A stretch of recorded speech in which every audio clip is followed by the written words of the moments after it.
Gloria al Señor. Vamos a meditar en el tema titulado Confesión y Perdón. ¿Lo puede decir conmigo? Confesión y perdón. ¿Lo puede decir con más ánimo? Confesión y perdón. El autor de este salmo es David, el rey David. Y David en su vida tuvo un evento muy significativo en el cual cometió pecado muy grave. Si usted busca ahí en 2 Samuel 11, no lo voy a buscar ahorita, lo busca en su casa. En 2 Samuel 11 se presenta la historia en que David comete adulterio con una mujer llamada Betsabé. Betsabé era una mujer casada, pero aún así David la vio, la deseó y la mandó a llamar. Luego de ese encuentro con esta mujer, Betsabé le manda a decir al rey que está embarazada. David debe de buscar la manera de resolver este asunto, y el esposo de Betsabé, un comandante del ejército de David llamado Urías, estaba en la guerra, estaba peleando una batalla del rey. David lo hace mandar a llamar para que fuera a su casa y se fuera con su esposa. Pero Urías atiende el llamado del rey, pero no va a su casa, se queda en el palacio. Cuando David le pregunta: ¿por qué no fuiste con tu esposa? Porque mis compañeros están allá en la batalla, están durmiendo bajo las estrellas, y como yo voy a ir a mi casa. Entonces él se quedó ahí en el palacio con los soldados de la guardia. No le quedó más remedio a David que mandar una carta con el mismo Urías, ordenando que se le pusiera en lo más recio de la batalla. ¿Con qué propósito? Que lo hirieran y lo mataran. El plan de David funcionó. Colocaron a Urías en lo más recio de la batalla y fue herido, y Urías murió. Con esto, hermanos, David había logrado solucionar el problema. Ante los ojos de los hombres, David había ocultado su pecado.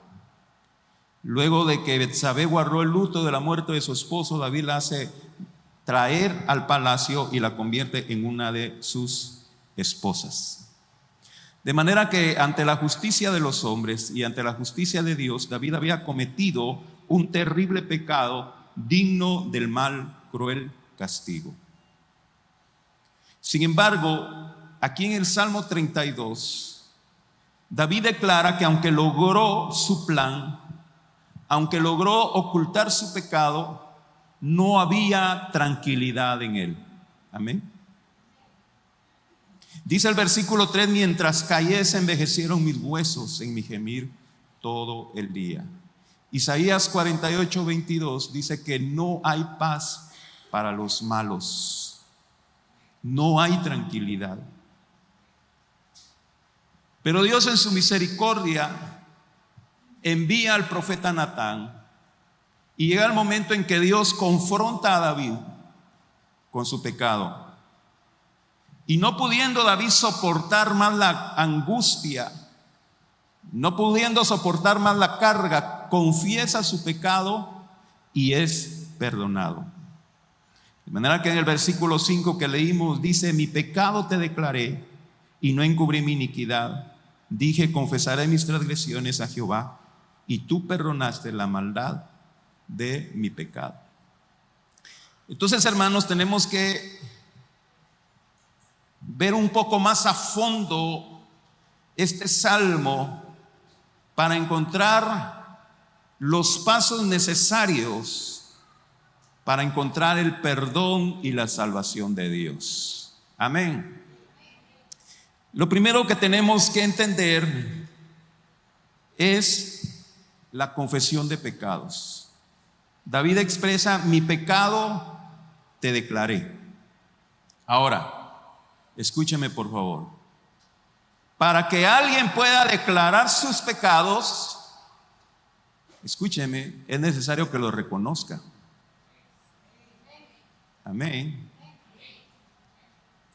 Para que yo pueda declarar mis pecados, es necesario que yo reconozca que soy pecador. Que yo entienda que he ofendido a Dios. Si nosotros nos presentamos delante de Dios, como a veces tenemos alguna discusión con alguien y nos manda a llamar el pastor y le dice: hermano, miren, ustedes deben arreglar este asunto. Entonces dice: sí, hermano, perdóneme, aunque yo creo que no le hice nada, pero de todos modos, perdón. Ese perdón no es sincero. Amén. De la misma manera queremos presentarnos delante de Dios: Señor, perdóname, aunque yo pienso que no te he ofendido, pero de todos modos, perdón. Ese perdón no es sincero.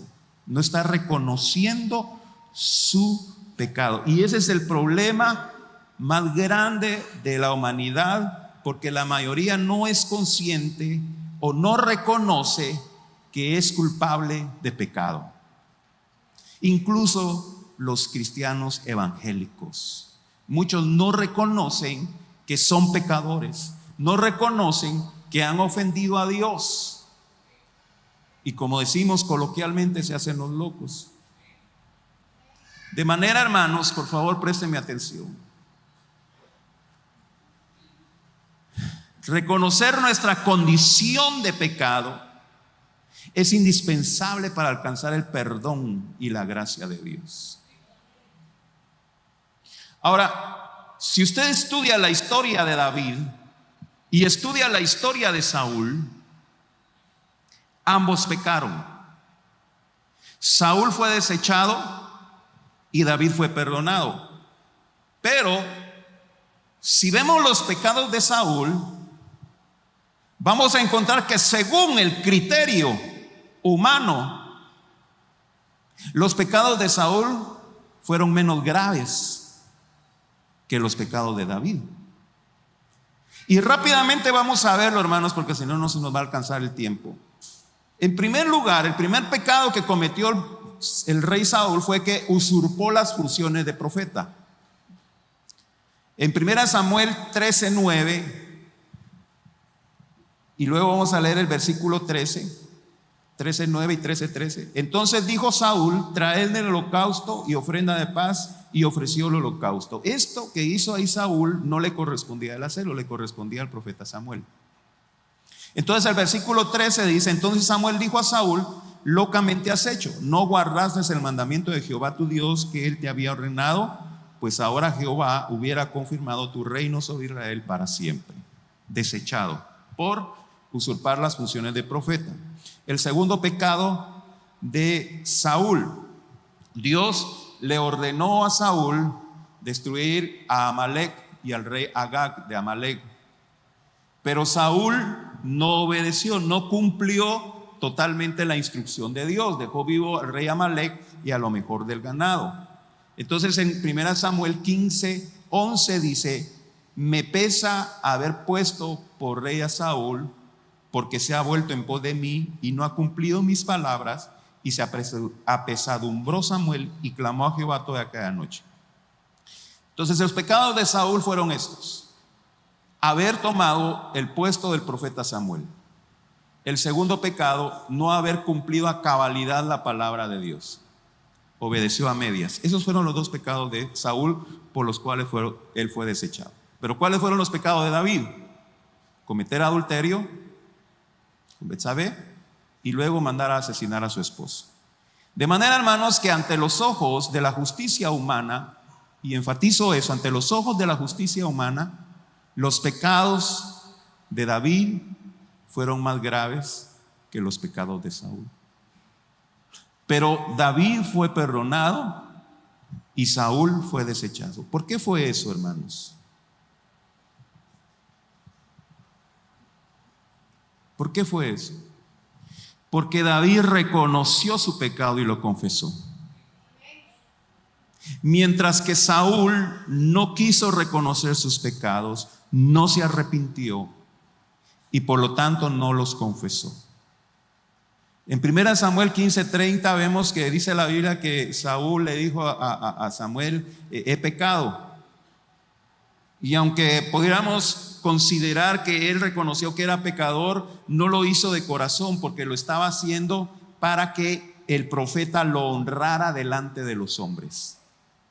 Es decir, él dijo soy pecador, pero lo dijo de diente a labio, no lo dijo con sinceridad. No había sinceridad en su corazón. Vuelvo a repetir, lo hizo únicamente para que el profeta lo honrara delante de los hombres. Usted en su casa puede leer detenidamente la historia, no tenemos tiempo para comentarla. Y esa es la razón, hermanos, por la cual David alcanzó el perdón, a pesar de que ante nuestros ojos su pecado fue más grave que el pecado de Saúl. Porque David reconoció su pecado. David aceptó que él era pecador. Y David confesó su pecado delante de Dios y se humilló delante de él. Y ese es el problema con la mayoría de personas. Ese es el problema con la mayoría de nosotros, hermanos, que no reconocemos nuestro pecado. Y si no reconocemos nuestro pecado, de nada sirven nuestras obras. Son como trapo de inmundicia, dice el profeta Isaías. Mira, hermano, la religión a nosotros nos quiere hacer creer que el perdón de pecados lo obtenemos cumpliendo requisitos. Has pecado, bueno, entonces haz esto, haz aquello, cumple con este requisito, ve a tal lugar. Tengo que hacer eso para que se me sean perdonados esos pecados. ¿Cuántos minutos tengo que estar arrodillado? Tienes que estar arrodillado 30 minutos. Bueno, estoy arrodillado 30 minutos y creen que con eso ya se le perdonaron los pecados. No, hermanos, no es por obras.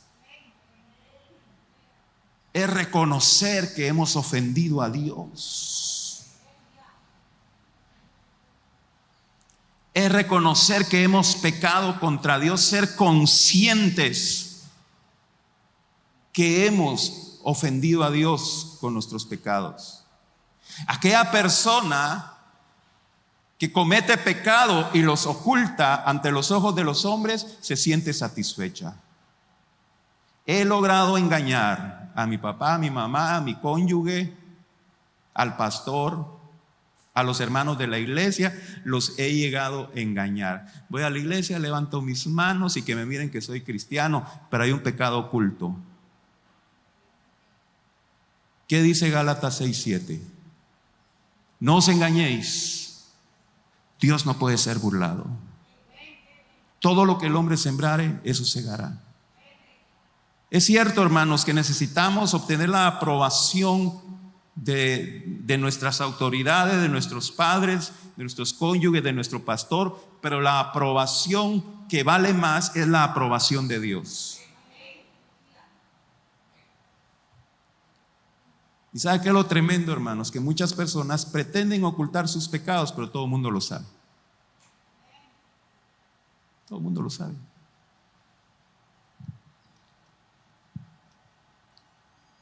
Como dicen por ahí, es un secreto a voces, ¿verdad? ¿Verdad?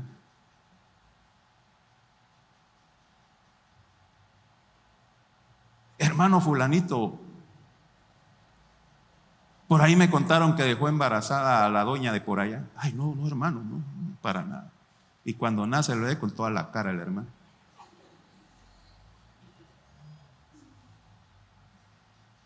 Secreto a voces, ¿verdad, hermano? ¿Cuántos dicen gloria a Dios? Yo sé que todos aquí estamos tranquilos, ¿verdad, hermano? Amén. Ocultar el pecado trae desdicha.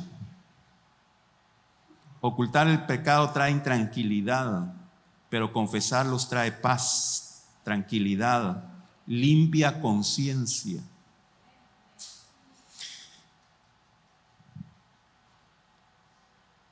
Mientras callé, dice el versículo 3, mientras callé se envejecieron mis huesos en mi gemir todo el día.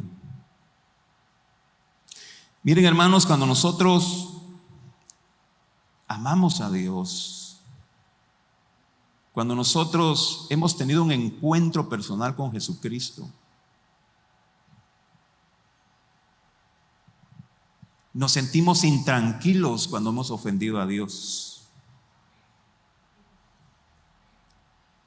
Cuando hemos ofendido a Dios no hay paz en nuestro corazón. Aquellos que realmente aman a Dios se sienten desdichados. Ahora a los impíos les da igual. A los impíos les da igual si cometen pecados, si ofenden a Dios, les da igual. ¿Por qué? Porque su conciencia está cauterizada. No hay sensibilidad en su corazón. Mire lo que dice la Biblia en Efesios 4, 17 al 19. Esto pues digo y requiero en el Señor que ya no andéis como los otros gentiles que andan en la vanidad de su mente, teniendo el entendimiento entenebrecido, teniendo obscurecido el entendimiento, ajenos de la vida de Dios por la vanidad de su mente. Bueno, creo que me perdí. Ajeno de la vida de Dios por la ignorancia, que en ellos hay, por la dureza de su corazón, los cuales después que perdieron toda sensibilidad se entregaron a las lascivias para cometer con avidez toda clase de impurezas. Aquellos hermanos que no tienen a Cristo en su corazón, les da igual pecar. ¿Por qué? Porque tienen el entendimiento entenebrecido. ¿Por qué tienen el entendimiento entenebrecido? Porque están ajenos a la vida de Dios. Hay ignorancia en ellos. ¿Y por qué hay ignorancia en ellos? Porque tienen duro el corazón. Se les predica la palabra y no entienden. Se les predica y no entienden. Se les está predicando en español, pero para ellos como que se estuviéramos predicando en ruso. No tienen ni una palabra. Hace años tuve una experiencia, hermanos. Fui a predicar a una iglesia. Y el tema que prediqué esa vez fue el adulterio. Relaciones sexuales fuera del matrimonio. Vivir en pareja sin casarse. Tener relaciones sexuales sin haberse casado. Ese fue el tema que prediqué en esa iglesia. Cuando terminó el culto, se me acerca una muchacha, entre unos alrededor de 25 años, se me acerca la muchacha y me dice: pastor, yo quiero que ore por mí. Amén, con gusto. ¿Cuál es su petición? Le digo: es que me uní a un hombre y quiero que bendiga nuestra relación. Y cuando usted dice se unió a un hombre, ¿está diciendo que se casó? No, solo estamos probando a ver cómo nos va. Hermano, yo acababa de predicarle el adulterio. Les acababa de enseñar por medio de la Biblia que Dios aborrece el adulterio, y ella llega y me pide que bendiga una relación adúltera. ¿Por qué pasa eso, hermano? Tienen el entendimiento entenebrecido. Hay dureza en su corazón. Se les predica en contra del pecado y no entienden. Pero aún así, aunque les dé igual pecar, aún así ellos no viven tranquilos. Isaías 57, 21. No hay paz, dijo Dios, para los impíos. No sé si pueden poner Isaías 57, 21. Muchachos, ahí está. Isaías 57, 21. Ahí es 51, 21, es 57, 21. Pero bueno, para los impíos, hermanos, les da igual pecar y ofender a Dios, pero aún así no hay tranquilidad en su corazón. Pero para el cristiano que ha reconocido a Cristo como Señor y Salvador, hay dolor, hay tristeza, hay malestar, hay temor, hay angustia. ¿Por qué? Porque han ofendido a Dios. ¿Y quién es el que redarguye del pecado a los cristianos? El Espíritu Santo que mora en nosotros. El Espíritu Santo que mora en nosotros. Yo no sé, hermanos, si usted alguna vez, porque mire, los que estamos aquí hemos ofendido a Dios. Y no nos hagamos los inocentes. Todos hemos ofendido a Dios. Y yo sé que cuando usted ha ofendido a Dios hay intranquilidad en su corazón. Y es el Espíritu Santo seduciéndolo. Que se vuelva otra vez a Dios. Está contristado el Espíritu Santo.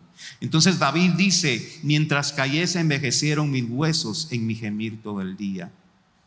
David dice: se envejecieron mis huesos, es decir, lo abandonó la fuerza, lo abandonó la salud, había entrado en un estado casi de depresión y no había deseo de alabar a Dios, no había deseo de buscar a Dios.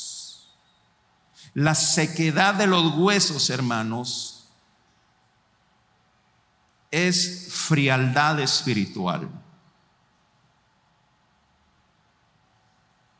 No hay deseo de alabar, no hay deseo de orar, hay una frialdad espiritual, se han secado los huesos. En su tiempo de oración, bueno, voy a orar porque es costumbre, pero no salen palabras. Hay pensamientos que le alborotan la mente y piensa en una cosa, piensa en otra cosa. No puede concentrarse en la oración, están secos los huesos. No siente el deseo de alabar a Dios, no siente el deseo de abrir sus labios y exaltar el nombre del Señor. No hay un cántico nuevo para él en su corazón. Están secos los huesos. Cuando están secos nuestros huesos, no podemos estar en la presencia de Dios. La Biblia nos dice en el Génesis que Dios visitaba continuamente a Adán y a Eva en el huerto. Y Adán y Eva se sentían alegres cuando recibían la visita de Dios. Pero en Génesis 3:8 dice la Biblia que cuando la presencia de Dios llega al huerto, dice que ellos se escondieron. Se escondieron de la presencia de Dios. ¿Por qué? Porque habían pecado. No podían estar en la presencia de Dios. Habían pecado. Hermano, le voy a repetir: ocultar el pecado trae desdicha. Yo no sé si usted me está escuchando esta mañana. Ocultar el pecado trae desdicha. El único que se engaña soy yo. ¿De qué me sirve engañar al pastor? Yo no le puedo perdonar pecados. Y alguien quizá venga sin confesar sus pecados a tomar Santa Cena. Bueno, tome la Santa Cena. Yo no conozco su corazón, pero eso sí, la palabra del Señor dice en 1 Corintios 11: el que bebe indignamente, juicio come y bebe para sí. Eso lo dice la Biblia. No es una regla mía. El que come y bebe indignamente, juicio come y bebe para sí. Engaña a quien quiera. A Dios no lo puede engañar.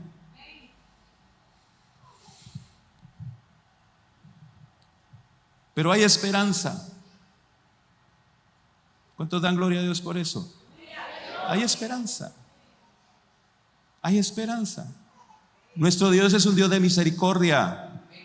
Nuestro Dios es un Dios de oportunidad. Nuestro Dios no desea castigarnos, desea perdonarnos. Lento para la ira y grande en misericordia. No es un viejito bravo, un viejito varón bravo con un garrote, esperando que nos portemos mal para darnos una leñaciada. No, hermano, Dios no es así. Eso es el religioso. Dios no es así. Dios es un Dios de misericordia. y está con sus brazos abiertos, dispuesto a perdonarnos. El versículo 1 del Salmo 32. Bienaventurado aquel cuya transgresión ha sido perdonada y cubierto su pecado. La palabra bienaventurado es una palabra que no se utiliza en otro medio que no sea el medio de Dios, el medio cristiano. Solo se utiliza en la bendición de Dios, bienaventurado. La palabra bienaventurado viene del griego makarios. Por eso las personas que se llaman Macario, ¿verdad? Significa bienaventurado. Es una dicha. La palabra bienaventurado es una dicha y una felicidad superior. Es una dicha y es una felicidad completa, inconmovible. Macarios o bienaventurado es superior a dicha, es superior a felicidad.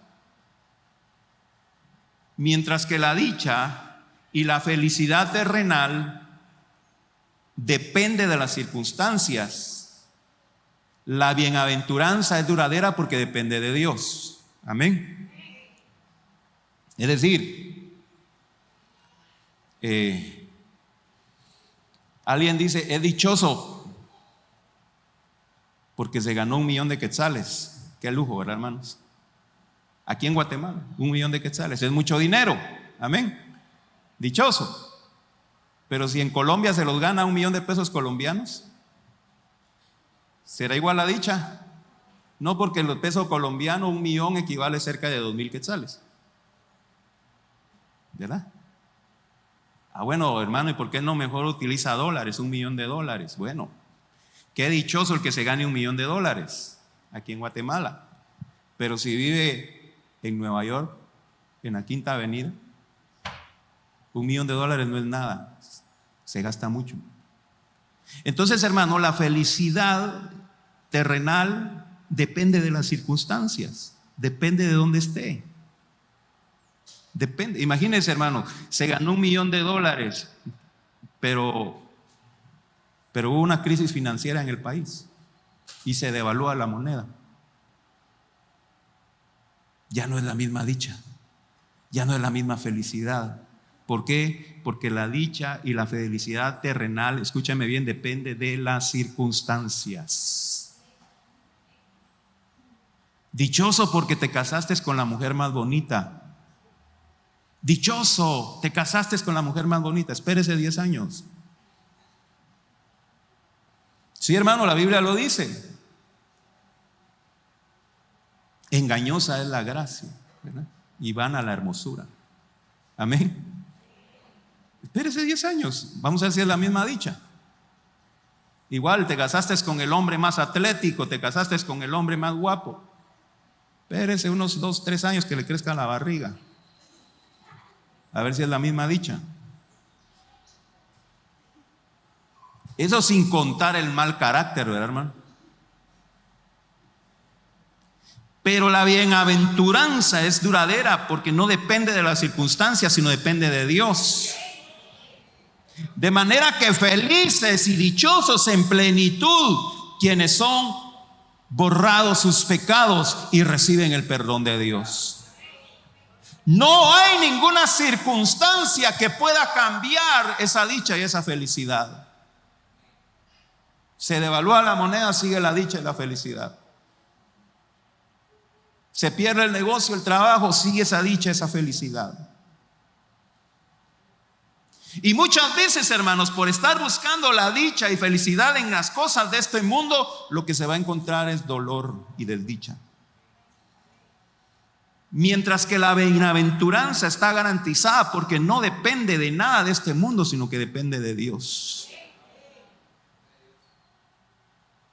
¿Y cómo se consigue esa bienaventuranza? Presentándonos delante de Dios humillados, arrepentidos por haberle ofendido, reconociendo que somos pecadores y confesando nuestros pecados, clamando misericordia. 1 Juan 1:9, si confesamos nuestros pecados, Él es fiel y justo para perdonar nuestros pecados y limpiarnos de toda maldad. ¿Cuántos dicen gloria a Dios, al Señor, esta mañana?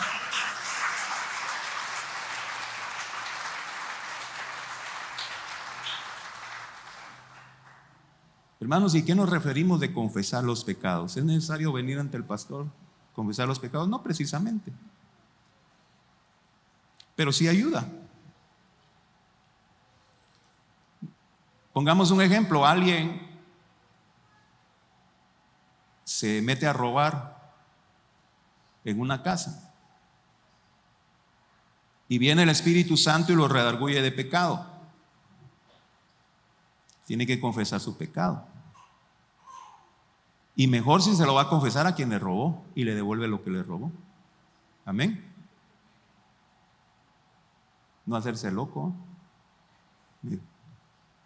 Me fui a robar, qué sé yo, un par de zapatos.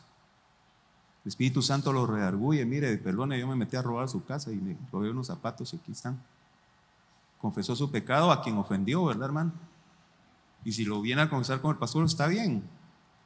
Vamos a orar por usted, pero no es que lo venga a confesar conmigo que usted va a alcanzar perdón. Alcanza perdón porque lo confiesa a Dios. Amén. Él es el único que perdona pecados. Él es el único. Pero es bueno, hermanos, confesar nuestros pecados.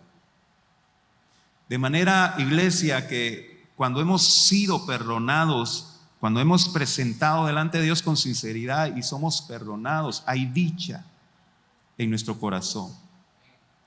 Y vuelvo a enfatizar, la bienaventuranza no depende de las cosas materiales.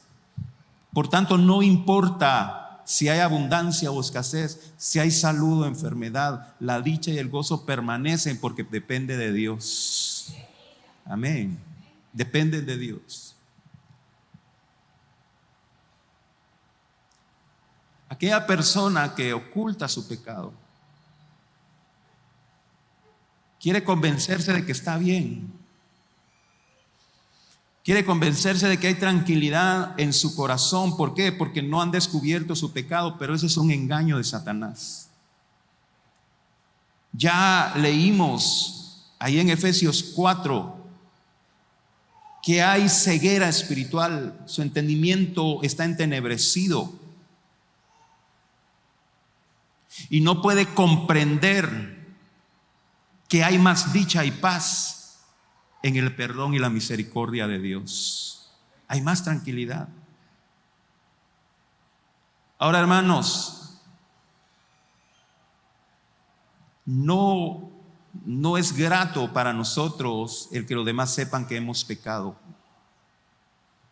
No es grato para nosotros y eso es una verdad. No queremos que la demás gente sepa que hemos ofendido a Dios, y está bien. Pero no se avergüence ante los hombres por haber ofendido a Dios.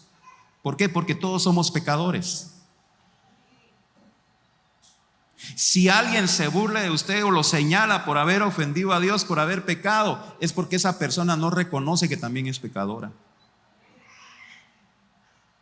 Amén.